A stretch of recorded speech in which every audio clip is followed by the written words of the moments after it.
That's the underworld, the mythological underworld.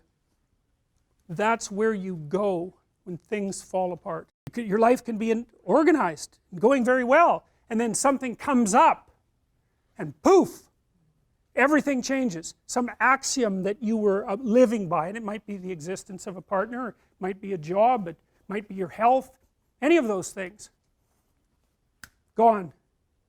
And you go somewhere when that happens. You go somewhere. It's a state of being. You're still in the same world, but it's not the same at all anymore. Everything about it is different. It's all negative and dark, and you don't know what to do. You're confused.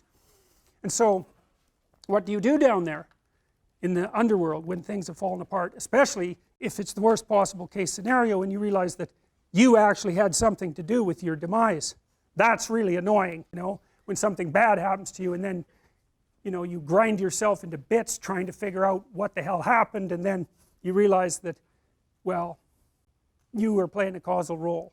Now sometimes you're so depressed you assume you're playing a causal role and you weren't. It's not easy to figure out by any stretch of the imagination, and it isn't that everyone who does something terrible is at fault for it, but sometimes you find that you were off the path somehow, and maybe even that you knew it and that you didn't attend to it, and that's why all of this hit the fan.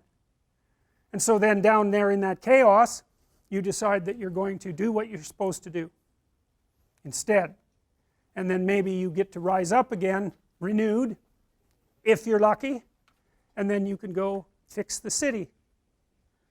And that's what this story is about. And that's why I picked the image to represent the course, because really what happens, you see, with the psychoanalysts, the road to health, if you're not doing well, which means that as you act in the world you're not getting what you want, there's something wrong with the match between your presuppositions and your actions, habitual, and the way the world is responding to you. And so it's not turning out for you. And the question is, well, what can you do about that? And one answer might be to examine yourself for presuppositions and action patterns that are not serving you well, and to find out what they are and what to do about them.